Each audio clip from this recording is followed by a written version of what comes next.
Reka ano makuru n'ubusesanguzi tubihere neza na neza mu gihugu cacu ciza c'u Burundi aho hari amakuru menshi cyane ku mbuga ngurukana bumenyi z'inkongomani eka no kuri bamwe mu batangaza amakuru n'abapropagandiste ba AFC M23. Steve Wembi namanamo babwiye journaliste propagandiste wa AFC M23 akaba yatangaje ko ngo hari umugabo azwi kw'izina rya Benjamin Babuga yafatswe ngo ni na documentation niko babivuga ngo hano mu gihugu cacu ciza c'u Burundi uyu mugabo akaba arindiriwe kurungikwa Kinshasa nimba atamaze kurungikwa. Lisette arabivuga Le Congo etanu n'ibindi bitangaza makuru bitandukanye vya hariya muri Congo cyane cyane mu burasirazuba bwa Congo. Uyu mugabo ico yagirizwa ni ravuga ko ari maneko wa AFC M23 korana n'u Rwanda n'izimbwebwe za Sarambwe. Turaza kurabira hamwe neza na neza ivyiwe mwido nido mu Kinshasa hari ville morte, hari migumuko, hari ibintu vyinshi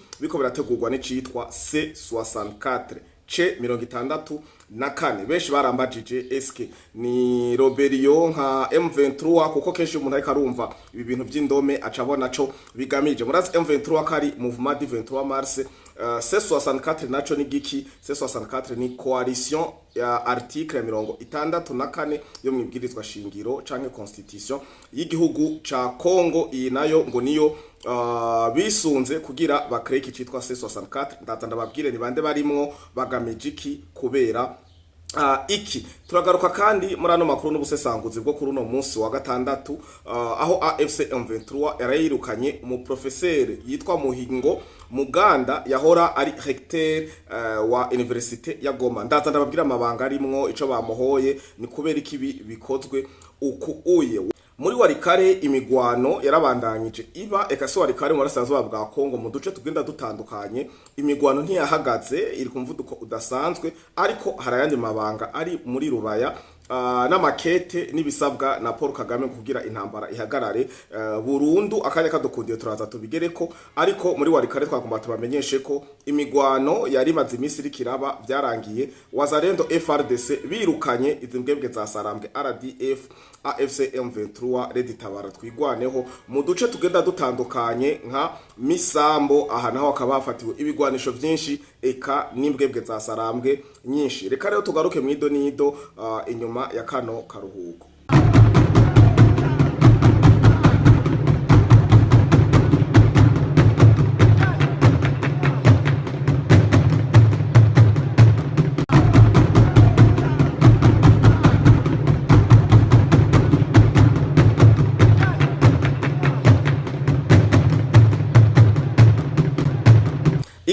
Mwiriwe na mwaramutse bakunzi ba Flow Podcast TV umwe wese aho aherereye. Ndizera ko mumerewe neza, ndabifuriza amagara, amafaranga, ubumwe n'iterambere mu miryango yanyu, mu miryango yacu. Sinogenda ntakengurukiye mwe mudahengeshanya kudukurikirana muri mu gihugu c'u Burundi, mu karere ka EAC, Afrika, Asia, Amerika, Oceani, Iburayi eka mu mfuruka zine z'isi kugira ntihagire uwo twirengagiza canke dusimba. Nkuko twabibabwiye mu Burundi hari amakuru ariko aravugwa n'ibitangaza amakuru bigenda bitandukanye by'igihugu ca Congo RDC eka n'igihugu kibanyi c'u Rwanda. Bivuga ko hari umugabo ngo yaramaze igihe kitari gito arondegwa ngo niperereza canke igendereza ry'igihugu c'u Burundi. Ngo uwo mugabo akabazwi nka Benjamin Babuga. Uyu mugabo rero ngo akaba bivugwa ko yafatiwe hano mu gihugu c'u Burundi ngo bitegekanywa ko arungikwa Kinshasa. Uyu mugabo nawe ni giki kuko kweriki yafashwe? Uyu mugabo biravuga ko ari maneko w'igihugu c'u Rwanda, akaba maneko wa RDF, akaba maneko wa AFC M23. Uyu mugabo ngo ni distributeur de poison, asanzwe akoresha imbuga ngurukana bumenyi ngo cyane urubuga rwa X, ari très actif sur les médias. Aya makuru niko ari makuru nibivugwa, avuga ko afise contact nini ya cyane no mu Rwanda ASM23 ngo akandi ategekanywa gutwagwa Kinshasa nimba arukuri ashoboye kuba yamaze gutwagwa. Ibi rero biri ku mbuga ngurukana bumenyi nyinshi. Steve Wembi naramubabwiye yarasanzwe ari umutangaza amakuru wa leta ya Kinshasa nkuko bisanzwe, ariko inyuma yahimbwebwe za Sarambwe zitereye urasazwa bwa Kongo baramuguze, yaguzwe na Corneille Nanga hamwe na Paruku umwe yapfa yahora ari cegera ca Corneille Nangaa. Uyu rero bagiriye rimwe ni journaliste propagandiste wa AFC M23 atoka Tshisekedi atoka leta yiwe agatera amashugwe leta y'u Rwanda atanazi atabona n'amaborogo y'abanyarwanda. Uyu rero yitwa Steve Wemby ku rubuga rwa X nama nababwiye ko akora cyane. Uyu rero yamaze kubitangaza nawe ko bivuga ko hari uyu mugabo witwa Benjamin Babuga ngo yafatiwe mu gihugu c'u Burundi. Siwe gusa hari n'uwundi yitwa Lizette n'umukongomani kazi n'umumama kuze umupatriote wo muri Kongo nawe nyene yamaze kubishirako yabikoze ko n'ikiganiro. Hari n'uwundi yitwa Le Congo etanu uyo nawe nyene muramuzi nawe nyene yabivuze ko eka nimbuga ngurukana umenye nyinshi muri Kongo naho hakujya Kanyaru ziriko zirabivuga ariko tukaba twebwe tibashikirije nkuko biriko biravugwa ariko nta communique nimwe igihugu c'u Burundi mu nzego zarizo zose zijejwe umutekano bemeza bino bintu kuri uno mwanya ariko kuko biriko biravugwa nabonye bariko barabimbaza cane nico gituma ndabizanye nkuko biriko biravugwa mu menye uwo muntu n'uyu nyene muko murabona ku mafoto hano yitwa Benjamin Babuga n'ayandi mazina bamwita y'ubuhizi mu byo asanzwe akora uko niko vyifashe ku kijanye n'uno mugabo Benjamin Babuga. Tuva hano tuje muciswe C64 murambabarira. C64 ni coalition ngo portant sur l'article 64. Umva ni coalition n'ubwiyunge bwa bamwe mu batavuga rumwe na leta kuko hariho les opposants hariho les partis politiques en opposition harimwo les mouvements ngo des citoyens en opposition. Muri izi mouvement no harimwo ya mouvement Sauvons la RDC imwe yavukira muri Kenya iyi nayo ikabirongowe na Joseph Kabila hakaba harimwo ba Matata Ponyo hakaba harimwo ba Katumbi n'abandi benshi bagenda batandukanye murabazi baragaragaye gushika naho abakongomani n'abarundi bari babizeye bakanguka. Iyi rero kwera yisunga article 64 nico bituma bayigize ngo C64 aho benshi bako bariyumvira ngo nikindi kiroberi cyo bakivutse nyuma ya M23 oya ni yo coalition habaye kugira ngo biyamirize ico bita za memorandum canke ca gikorwa kizotekira gitegukanywa mu kwezi kwa gatandatu kijejwe kwemeza kibwirizwa shingiro rihinduka abayene gihugu ba Kongo bavyemeye rihinduke. Ikindi naco kiganisha ko manda ya gatatu ya Tshisekedi Chilombo Fachibeto ibandanya. Mbere hamwe abakongomani bamwe bavuga ati Tshisekedi n'a pas besoin de mandat et il a besoin seulement d'une mission. Ngo Tshisekedi nta manda keneye ngo ivyo manda muharirira ko twe ntitunabikeneye ntibina nta n'uburemere na bumwe bifise ahubwo tweco dukeneye mu muhe mission. Ngo ibi rero babivuga kumvo zuko Tshisekedi yaje anyuranye ngo nabamaze gutwara Kongo kuko abandi bose barasinya pour les intérêts aho mwabona Joseph Kabila afise ama parke afise ubworozi ntangera afise ama maison ama huge house iyo muri leta zumwe za Amerika mu Bufaransa mu Rwanda amaka n'ibindi byinshi bigenda bitandukanye. Amasezerano yasinya wewe yasinya kuri intérêt ziwe n'umuryango wiwe si kuba Kongomani no hagiye harasinwa ivyo byose mwumva Kagame yirigwa arareklama n'ibindi byinshi bigenda bitandukanye. Tshisekedi rero yaje ari gasusa ntumbabe bo bamufashe nk'umurivurero do pizza baramusuzugura ngo umusivile ntiyagwanye uyaroroshe kumanipira n'umwana yakuriye muri essence dasanzwe mu mafaranga aha mu bijanye n'ubuyobozi canke na vya politique sikirenga uyu reka tumwereke. Muribuka ko Corneille Nangaa yaciye yamanika kuko yasanze bavuga ngo niwe yamwimitse ngo niwe yamuhaye ngo kuyobora kuko no yarahagarariye ikigo kijejwe guhagararira amatora no gutunganya amatora muri Kongo. Joseph Kabila nivyo vyivyo nyene ari na kimwe Joseph Kabila gihora gituma atumvikana na Paul Kagame kuko yamubwiye ati we wambeshe ngo umusivile ngo tuzomugira akanya gato none raba aho bigeze. Ise 64 rero yarateguye ibintu bita ville morte aho uyu yitwa Matata Ponyo Katumbi Moise Martin Fayulu n'abandi bagenzi babo bafatanya bikorwa bahamagariye abakongomani ngo kuguma mu mazu basabote bapararize ngo ubuzima les activités socio-économiques ngo ntihagire ikintu na kimwe kizokogwa narijya ngo uwo munsi nyene ngo ari bo bategekanya kugira ko ivyo vy'amamemorandum canke ama referendum ivyo byo kurabira hamwe ko ibwirizwa shingiro ryo kwemeza guko rihindurwa. Ville morte itegekanywa itariki zitatu z'ukwezi kwa gatandatu, ni hirya yejo. Murabona ko turi igenekerezo rya 30 ukwezi kwa gatanu umwaka wa 2026, turi ku munsi wa nyuma dusoza kuno kwezi kwa gatanu, bisigura itariki zitatu z'ukwezi kwa gatandatu niho Ville morte itegekanijwe. Ariko Ville morte rero vyifashe gute? Iyi Ville morte bizogenda gute? Mbega bizokoroha? Muri ino Ville morte nabwiye ko harimo les opposants politiques, abanyene mwumva ba Martin Fayulu ba Moise Katumbi n'abandi benshi batandukanye. Hakabamwo les partis en opposition ziya nyene musanzwe muze muri Congo zopoza umugambwe wa Tshisekedi, hakabamwo n'ama movement nabibabwiye. Ariko nagomba ndababwire RDC, leta ya Congo yafaci beto, Kinshasa ntireze amaboko, ntimeze uku. Baramaze gukora inama z'igipolisi, ndaza ndabashikirize mwumva ivyo bavuze. Igipolisi ca Congo caramaze gukora inama n'imyiteguro myinshi n'ibikoresho bidasanzwe, amakrimogene, amamashini ibindi musanzwe mubitswe n'igipolisi cipanga kugira kizogende guhagarika abazoba ngo bagira mwibarabara kugira manifestation, kuko ngo haro strategy aba ngo bitangarishije ngo communique officiel ngo ivuga ngo tubya bene gihugu bagume mu mazu. Ariko ikiri nyuma nuko bamaze gutegura ngo gwaruka n'ibindi byinshi bigenda bitandukanye bizoca bija mwibarabara kugira bagire ko bisunze ino journée ino Ville morte, ngo bagire ko bongera basaba ko Tshisekedi ava ku butegetsi, ngo ntacamaze, ngo ntavyashoboye n'ibindi byinshi bigenda bitandukanye basanze bamwagiriza. Murabizi ko l'opposition misi yose yamifisi ivyivuga, ariko mu opposa amaze kuhagera nawe nyene la même opposition gacha yigaburamwo kabiri igacongera igatangura nawe kumuvuga ko ibintu vy'ubuyobozi n'ibintu vya politique ni ibintu birebire cyane binayobeye wanashima. Quand vous allez déployer les hommes, restez derrière vos hommes là, contrôlez les exécutions. Il faut éviter tout dérapage. Tout acte qui peut faire énerver la population, il faut éviter. Ça veut dire quoi? Il ne faut pas se mettre à interpeller les gens pour le plaisir. Si ils sont en train de marcher et qu'il n'y a pas de débordement, et que vous avez donné ordre de dispersion, il ne faut pas prendre des initiatives malheureuses qui peuvent vous coûter de l'or. Parce que tout acte seulement que vous allez passer, si ça déborde, la presse va prendre, la communauté internationale va faire des problèmes pour dire que voilà, à Kinshasa, la population n'est pas sécurisée, les autorités ne sont pas à la hauteur de sécuriser la population, ça va prendre une autre dimension. Il y a un groupe de gens venus du Congo central, je ne sais pas, ils sont étrangers ou des nationaux.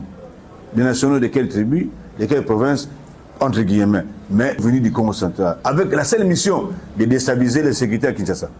Comment? Ils vont commencer à poser des actes, ils vont faire énerver la population. Des tueries, des extorsions, du barbarisme.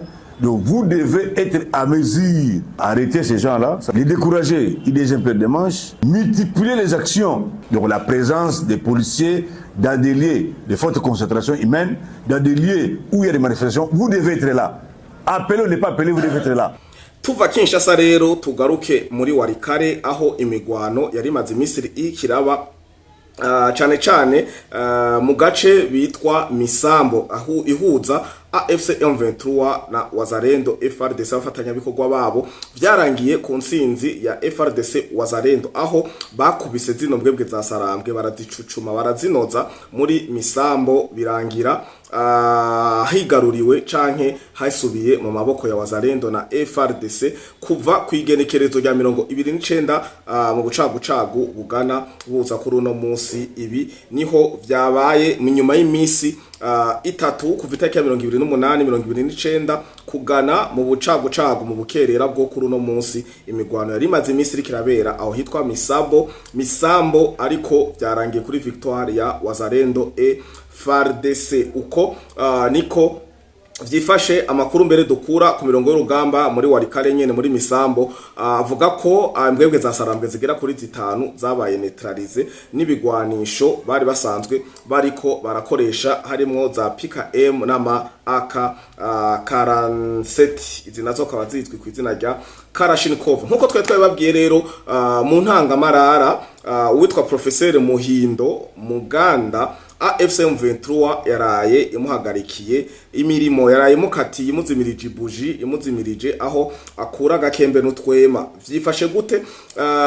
Goma murazi kuri mu maboko canke mu buyobozi bwizi mbwebwe za Sarambwe. Iyi ni Goma, ni universite ya Goma, niyo uyu mugabo yari recteur wayo. Uyu mugabo rero biravugwa ko musanzwe mubizi kwanza ko bamwe mu bakongomani bagiye baricwa kumva zuko bagiye barashira kwa hagaragara ko babwiye AFC M23 mwaje musanga abana bacu biga kwa gusa, bavugwa kwa gusa kuri leta y'uyu mugabo nyene muvuga ko ari ya incompetenta. Mugo mwe muje kudusova muvuga ngo muri ncungu n'ibindi byinshi mushitse muturihisha amahera y'ishuri. Uyu mugore impemu ntizamurayemwo, murabizi ko yaciye yicwa. Rero AFC M23 iriko iragenda itoza amafaranga ku bwinshi mu mazu, ku muryango kuyundi, mu masoko, mu bitaro, mu mashure n'ibindi bigenda bitandukanye. Uyu mugabo rero baramwetimize aratoza ayo mafaranga nkuko bivugwa, barayegeranije. Murumva bari munsi y'ubuyobozi bwa AFC M23.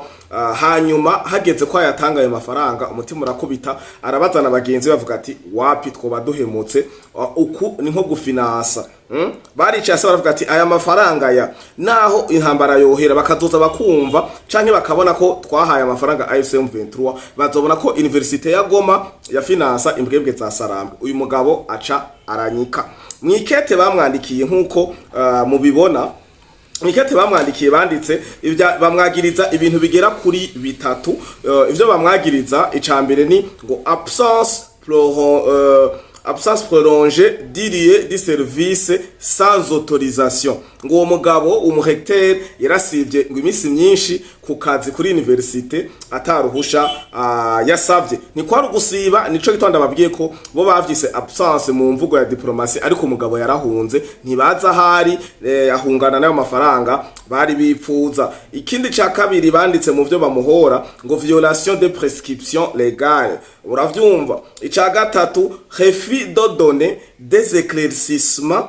Ca gatatu bamuhora refus de donner des éclaircissements, ngo yase gutanga umuco si la mauvaise gestion, ngo kugukoresha nabi et la disparition des fonds, ngo n'amafaranga yanyitse relevé du sans contrôle de viabilité.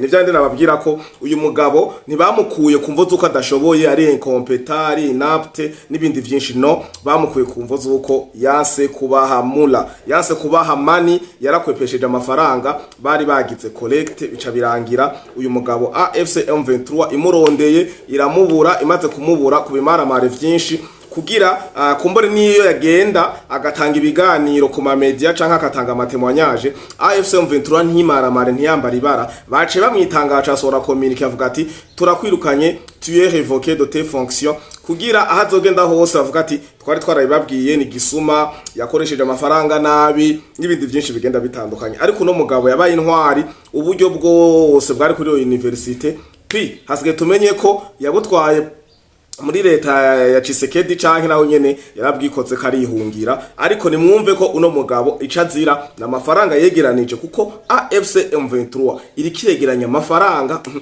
ikiregeranya amafaranga ku bwinshi. Hari ama video menshi ariko aracicikana ku ma réseaux sociaux, agenda baza no kuzihabwa mbere n'abawazarendo bamwe bikunze. Ndaza kuzibashirira mu kiganiro gikurikira, ndabereka ukungene baza n'amajire ya AFC M23 zimbwebwe za Sarambwe batoza inzu ku nzu, abanyekongo bakagumuka, hakabadeba, bakabaza, bagasubira, bigakomera cane gose. Uko niko vyifashe rero. Amakuru dushoboye kubegeraniza muri kano kanya no kumva zo kubahiriza akanya nkuko twavyemeranije. Naha tugarukirije ubusesanguzi n'amakuru yo kuno munsi wa gatandatu, ni sabato, no munsi w'imanza. Nama nababwiye mu Burundi udakwesheje baragukwera, uraganduka, uraca ku mazi, uragina anniversaire, ni vyinshi, imyanza ni nyinshi, manza ni vyinshi mu gihugu cyacu ciza cy'u Burundi, kuko ni igihugu c'amahoro. Urabikora uri ales kandi uzimanye barakunwera. Uko niko vyifashe. Reka turangirize kuri no nkuru y'umubabaro nkuko mwabonye aka video gato twabashiriye ko ku munsi wejo, ni mu Rugombo Cibitoke nkuko bivugwa muri ayo majwi yabo bene gihugu, ariko gushika n'ubu ntituraronka isoko rizima, nico bituma tudashoboye gukonfirma cyane tuvuga ibirenze, ariko dushimye kubivuga kuko nabonye muguma mu bibaza kuko byarasirikiye. Ni video zigaragaza ko imwe mu isoko ya mu Cibitoke hariya mu Rugombo yahiye, ariko nta byinshi ndabimenya ko kuko sindaronka ukungene ndonka makuru yaho kungene vyifashe ko hahiye hose bazimije byagenze gute patati patata. Ariko nimwumve ko twifatanije na mwebwe mwaburiye muri uwo muriro, kuko ni ibintu bitaba vyoroshe cyane, ariko gusa ikintu gihari amakenga Jeffise nka Fleho le Patriote, izi soko bimeze gute? Je hagezeho niyumvira eske niyo bari opposition yamizigira kugira ba créer polémique. Donc j'accuse pas, ndafise droit, ndafise marge de doute. Iyi marge de doute nuko gusa ndayivuze, sino mu mutwe irinde mu ndimvira none bimeze gute ko sinzi, ariko muraza kuza muri commentaire mumbwire namwe mwiyumvira gute. Reka ronda bakengurukire ndabivutsa ko nta Flow Podcast TV atamwebwe, nta Ingoma Magazine atamwebwe, ariko ndabona mwahagaritse kugira s'abonner na subscribe kuri Ingoma Magazine, ariko ndaza kupininga ndaza kugira collaboration nino channel ya Flow Podcast TV kugira biborohere. Hari abambwira ko bagiye kurondera Ingoma Magazine batayibona n'ingoga, ariko ndaza kuyishira ko hano ufyonze aho kuri Flow Podcast TV uraza kubona na Ingoma Magazine, uce ugira s'abonner cyangwa subscribe kugira tubandanye twagura ino miryango yacu 5 kuri 5. Rero mugire aho muba mwubahwe, mwarahezagiwe. Ciao ciao.